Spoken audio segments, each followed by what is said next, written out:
안녕하세요. 꿈꾸는 교회 디아스포라들의 새벽 이슬방을 시작하겠습니다. 다 같이 우리 기도드리겠습니다.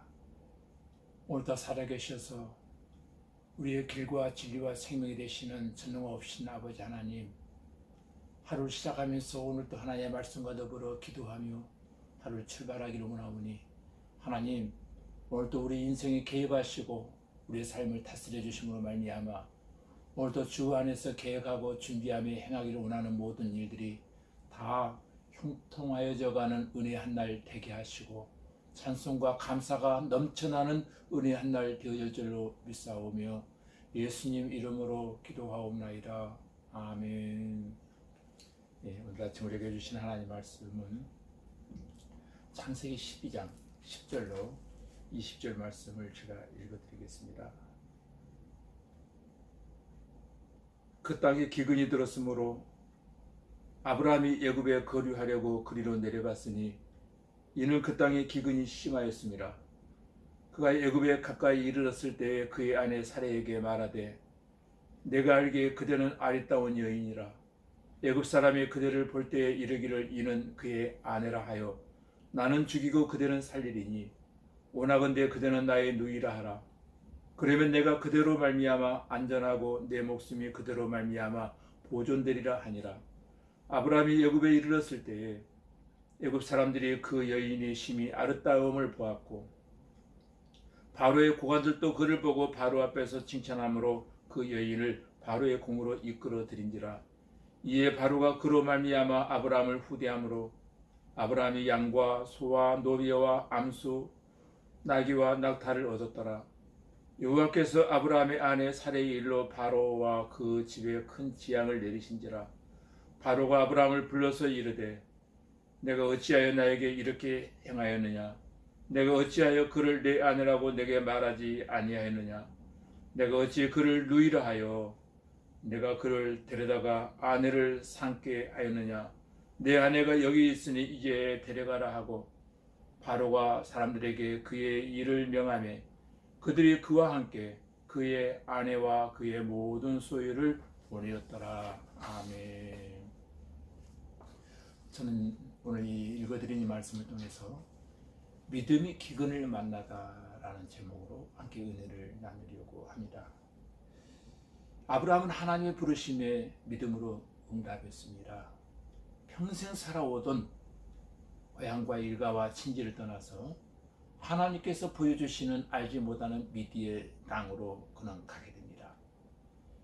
어떻게 보면은 아브라함은 인간의 보호 영역을 이제 떠나서 하나님의 보호 영역으로 삶의 자리를 옮기게 되었다는 것입니다. 그렇게 하나님으로부터 시작하는 인생을 살기 시작하게 됩니다. 그런데 하나님께서 주시겠다던 그 땅에 포악하고 거친 가난한 사람들이 여전히 버티고 있더라는 것입니다. 설상가상으로 약속의 땅에 기근까지 찾아왔습니다. 이제는 생계를 이어갈 만한 양식조차 없습니다. 오직 그가 가진 것이라고는 아내와 황량한 들판뿐이었습니다. 이때 아브라함의 심정이 어떻겠습니까? 10절에 이렇게 말합니다. 그 땅에 기근이 있으므로 아브라함이 애굽에 우구하려 하여 그리로 내려갔으니 이는 그 땅에 기근이 심하였음이라 했습니다. 아브라함이 약속의 땅에서 만났던 기근, 그것은 극심한 기근이었는데 이 기근을 영적인 의미에서 한번 우리가 상고해 본다면 이것은 비전의 사람들이 건너야만 하는 홍해라고 생각이 되어지기도 합니다. 믿음의 사람이 정복해야만 하는 여리고성이라는 생각이 들기도 합니다. 목적을 두고 이 시대를 살아가는 저와 여러분들이 건너야 할 요단강이라고 생각할 수도 있을 것입니다. 그런데 이런 문제를 만났을 때 우리는 당황하게 되어진다는 것입니다. 정말 믿음의 순탄대로를 걷고 있는데 이런 문제를 만나게 되면 모든 것이 엉키고 한꺼번에 무너져 버리는 이해가 되지 아니하는 상황이 우리에게 찾아옵니다. 왜 무엇을? 어떻게 이런 것이 한꺼번에 실탄에 엉키고 맙니다. 그래서 오늘 우리가 살피는 이 말씀은 약속의 땅에 임한 기근은 우리의 신앙생활에 참으로 중요한 말씀입니다. 먼저 약속의 땅에 기근이 찾아왔을 때 아브라함의 행동을 한번 살펴보시기 바랍니다. 10절에 기근이 왔으므로 아브라함이 애굽 땅으로 내려가게 되어집니다. 이 아브라함의 행동, 10절에서 나타난 그 아브라함의 행동은 일단 살고 보자는 행동입니다. 그래서 그는 그 땅에 기근을 피해서 애굽으로 내려갑니다. 이것은 인생의 극심한 문제 앞에 이르렀을 때 보통 사람들이 취할 수 있는 선택의 방법일 것입니다. 사람들이 일반적으로 눈앞에 어려움이 닥치면 본능적으로 자기 나름대로의 살 길을 찾게 됩니다. 그래서 아브라함은 지금 살기 위해서 애굽으로 내려간 겁니다. 어떤 의미에서는 본능적이었죠. 그리고 아브라함의 직면한 위기 앞에서 일단 살고 보자라고 하는 생각을 갖는 순간 어떤 일이 일어납니까? 지금까지 잘 정립되고 지켜왔던 삶의 우선순위가 갑자기 무너져 버리고 흔들리기 시작했다는 겁니다. 완전히 무너져 버렸습니다. 일단 내가 살아야 하나님도 있고 신앙도 지킬 수 있고 교회도 있는 것이다. 이런 생각이지요. 그렇게 되면 수단과 방법을 가리지 않게 된다는 겁니다. 그런 사고에 머무르면 수단과 방법이 나오기 시작합니다. 여러분 11절로 13절의 내용이 바로 그런 내용입니다. 그가 애굽에 가까이 이를 때 그의 아내 사례대로 말하되 나 알기에 그대는 아리따운 여인이라 애굽 사람이 그대를 볼 때 이르기를 이는 그의 아내라 하고 나는 죽이고 그대는 살리리니 원컨대 그대는 나의 누이라 하라. 그리하면 내가 그대로 인하여 안전하고 내 목숨이 그대로 인하여 보존하겠노라 하니라.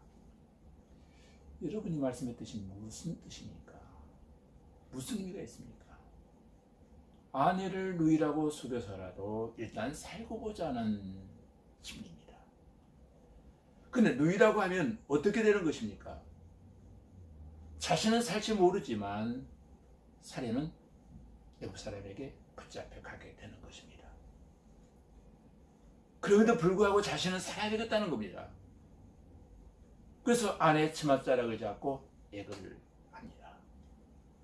지금 이 아브라함의 모습은 살기 위해서 무슨 짓을 못하겠는가라고 하는 세상의 모습을 아주 적나라하게 보여주고 있더라는 것입니다. 여기에서 우리는 아브라함의 믿음의 현주소가 위기를 만났을 때 어떻게 나타나는가를 우리는 보게 됩니다. 그는 하나님이 부어주신 믿음의 선물을 받은 사람입니다. 하나님으로부터 시작된 인생을 살기 시작한 사람입니다. 그러나 기근이라고 하는 현실적인 문제 앞에서 그의 믿음은 여지없이 무너져버리고 하나님이 주신 믿음의 선물을 내팽개치고 살 길을 찾기 시작했다는 겁니다. 14절로 16절을 보니까 그 아브라함이 애굽에 이르렀을 때 애굽 사람의 그 여인이 심히 아리따움을 보았고 바로의 고관들도 그를 보고 바로 앞에서 칭찬함으로 그 여인을 바로의 궁으로 이끌어 들인지라. 이에 바로가 그로 말미암아 아브라함을 후대함으로 아브라함이 양과 소와 노비와 암수 나귀와 낙타를 얻었더라. 이상한 일이 일어났습니다. 아니, 신기한 일이 일어났습니다. 애굽 사람들이 살해의 미모를 보고 반하게 되었고 심지어 애굽의 왕까지도 반하게 되었다는 것입니다. 그래서 바로는 살해를 자신의 궁으로 끌어들입니다. 물론 후처를 삼기 위해서였습니다.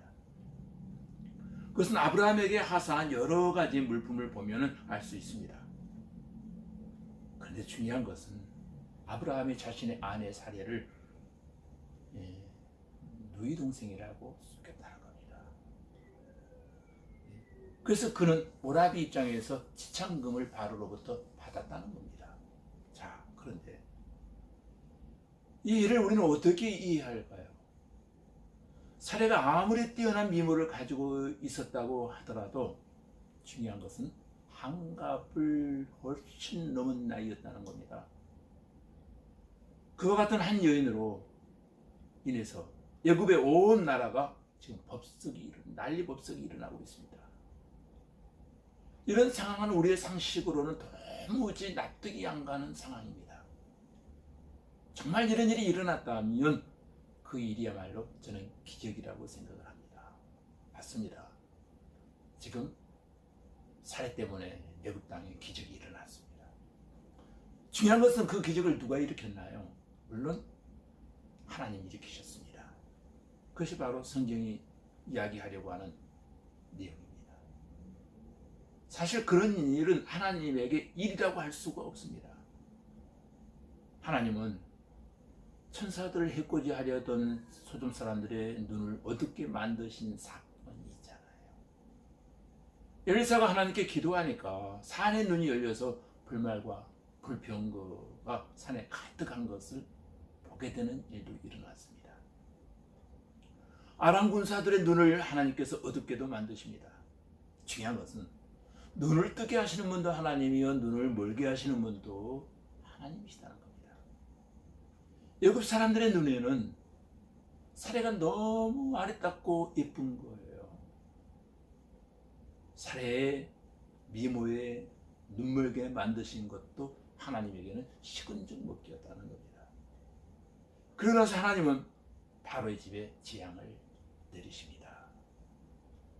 아브라함이 신앙의 삶을 살다가 정신을 잃고 헤매고 있을 때에 하나님께서 그 상황 속에 직접 개입하십니다.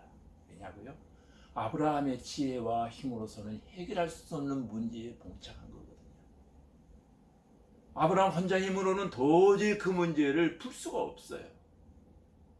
근데 여기에서 우리가 참으로 이해하기 어려운 한 상황이 벌어집니다. 그것은 아브라함의 문제를 해결하시는 하나님의 행동, 하나님의 방법입니다. 그 방법이 17절에 나와 있죠. 여호와께서 아브라함의 아내 사레의 연고로 바로와 그 집에 큰 재앙을 내리신지라 했습니다. 하나님이 지금 누구의 집에 재앙을 내리셨다고 합니까? 바로의 집입니다. 그런데 중요한 것은 이 일의 사건, 이 사건의 발단은 누구로부터 시작되어진 것입니까? 아브라함과 사레의 거짓말 때문에 일어난 사건입니다. 그들이 부부라고 말하지 않았기 때문에 일어난 사건 아닙니까? 19절에 보면은 바로가 화를 내면서 사례를 돌려보냅니다. 그런 의미에서 볼 때 1차적인 잘못은 아브라함과 사레에게 있었다는 것입니다. 근데 벌은 누가 받았어요? 바로가 받게 되었다는 거예요. 바로가 사람들에게 그의 일을 명하며 그들이 그 아내와 그 모든 소유를 보내었더라. 20절에 그렇게 결론을 내리고 있습니다. 여기서 우리는 이 본문이 우리에게 가르쳐주는 몇 가지 중요한 사실이 있다는 것을 말씀드리려고 합니다. 여러분, 중요한 것은 이 사건을 통해서 하나님이 보여주시는 큰 그림이 있는데 하나님은 바로보다 크시다는 거예요. 바로보다 크다라고 하는 말은 하나님은 세상보다 크다라고 하는 뜻을 가지고 있습니다. 바로라고 하는 말은 파라오라고 하는 뜻을 가지고 있는데 파라오의 뜻은 두 가지입니다. 큰 집, 태양이라는 뜻을 가지고 있습니다. 한마디로 말하면 세상을 상징하는 것이 애굽 바로 왕입니다. 그런데 여러분, 아브라함은 바로를 두려워했습니다. 이것은 한마디로 말하면 세상을 두려워한 것입니다. 세상을 두려워했더니 복잡하게 일이 꼬이기 시작한 겁니다. 그러나 하나님은 세상이라 일컬어지는 바로의 무릎을 꿇게 하시고 하나님이 크시다라고 하는 것을 아브라함에게 바로를 통해서 가르쳐주고 있는 것입니다. 여러분, 우리가 세상을 살다 보면 하나님은 내 눈에 보이지 않고 세상이 더 커 보일 때가 많습니다. 그래서 눈에 보이는 세상을 두려워하고 거기에 우리의 시선을 손들이째 빼앗겨버리고 정말 보아야 될, 의지해야 할 하나님을 보지 못할 때가 많습니다. 그러나 여러분 꼭 기억하십시오. 세상보다 크신 하나님이 살아계십니다. 그 하나님이 바로 우리의 하나님이 되십니다. 그 하나님이 오늘도 저와 여러분을 바라보고 계십니다. 나의 안전과 복지를 책임지시기에 충분하신 하나님이십니다. 세상이 다 그분의 손안에 있음을 잊지 마시기를 바랍니다. 두 번째 본문이 우리에게 주고자 하는 메시지가 있습니다. 문제 해결의 열쇠는 하나님이시다라고 하는 것을 이 사건을 통해서 보여주십니다. 아브라함이 그 어렵고 절박한 문제, 해결할 수 없는 그 문제, 결국은 아브라함이 그 문제를 해결한 것이 아니잖아요. 하나님께서 개입하셔서 하나님이 해결하십니다. 사람은 자신에 대해서도 세상에 대해서도 결코 주인이 될 수 없습니다. 이것을 명심하십시오. 세 번째 주고자 하는 메시지는 바로 그겁니다. 믿음으로 가는 길에도 기근은 찾아온다라고 하는 메시지를 우리에게 주고 있습니다. 여러분, 믿음의 길을 가기 때문에 기근이 면제되어지는 것은 아니다는 겁니다. 우리가 떠나고 버린 것은 삶의 방식이지 이 세상이 아니다는 거예요. 그러면 예수 믿는 사람과 예수 믿지 않는 사람이 무엇이 다르냐라고 하는 질문이 생길 것입니다. 맞습니다. 이 땅에 사는 한 기근을 만나는 것은 동일합니다. 그러나 세상 사람들은 그 기근 앞에서 속절없이 당하고 무너져 버리지만 우리 그리스도인들은 그 기근을 다루시는 하나님이 계시기에 우리는 기근을 능히 이기게 되어집니다. 이것이 바로 성도가 갖게 되는 축복입니다. 이것이 우리의 배짱이고 또 이것이 우리의 담대함의 원천입니다. 말씀을 맺으려고 합니다. 여러분, 세상보다 크신 하나님을 믿으며 바라보며 의지하고 우리의 수단과 방법을 포기하고 믿음의 사람들로 이 세대를 이기는 저와 여러분들이 되시기를 주님의 이름으로 기도합니다. 여러분, 아무리 어렵고 힘들어도 애굽을 상징하는 세상으로 내려가지 마시기를 바랍니다. 아무리 어려워도 주님의 때를 기다리며 참고 기도하며 하나님의 길을 끝까지 완주할 수 있는 저와 여러분들이 되시기를 주님의 이름으로 축복합니다. 기도하시겠습니다. 하나님 아버지, 한없이 부족한 우리의 믿음을 긍휼히 여겨 주시기를 간절히 소원합니다. 어느 때에는 하나님의 말씀을 잘 따르는 것 같다가도 현실적인 문제 앞에서는 우리의 판단을 더 신뢰하곤 할 때가 많았습니다. 최선이라 여겨 선택했지만 최악의 선택이 되는 경우들도 훨씬 더 많았음을 고백합니다. 이제라도 매 순간 하나님을 먼저 선택하게 하시고 때로 실수하여 넘어져 일어나지 못할 때에도 다시 하나님께 돌아가게 하여 주시옵소서. 예수님 이름으로 기도하옵나이다. 아멘.